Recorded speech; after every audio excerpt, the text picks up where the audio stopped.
વર્ષ અખતરા કરેલા. એના હું ફોટા લાવ્યો નથી કે હું ફાંકવાથી ડાયરેક્ટ આવ્યો છું, બેનને મોકલાઈ દઈશ એટલે તમને બતાવી દેશે. અને 15 દિવસનું સ્ટેન્ડિંગ પાણી અખતરામાં, રીંગણનો અખતરો પણ અને ટામેટાનો પણ, જે કલમ સાથે અને દરું સાથે.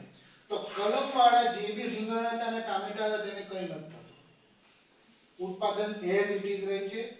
અને જે પણ પ્રશ્ન તમને પાણીથી લાગે છે, એટલે કે કોહરો લાગે છે, એના માટે આપણે કોઈ જાતનું ડ્રેન્ચિંગ કરવાનું થાય, પાણીના નિકાલ કરવાની વ્યવસ્થા કરવી પડે. દર વખતે વરસાદ પડે એટલે આપણે જોવું પડે કે પાણીનો નિકાલ થતો છે કે નહીં થતો તે જોવા માટે. તો ધારો કે 15 દિવસ સુધી આ પાણીમાં ડૂબેલા રહેશે, કોઈ પ્રશ્ન આવશે નહીં. આ મોટામાં મોટો ફાયદો છે આ કલમી રીંગણમાં નીચેના મૂળનો. અને બીજો ફાયદો એ છે, ધારો કે 15 દિવસ સુધી તમે પાણી પાયો, એકદમ સુકાઈ ગયા, તો પણ આ છોડ મરી જવાના નથી. આના મૂળ જ એ પ્રકારના છે. તમને આ બતાવું છું, આ મૂળ જ જોવો ખાલી કેટલા બધા મૂળો છે.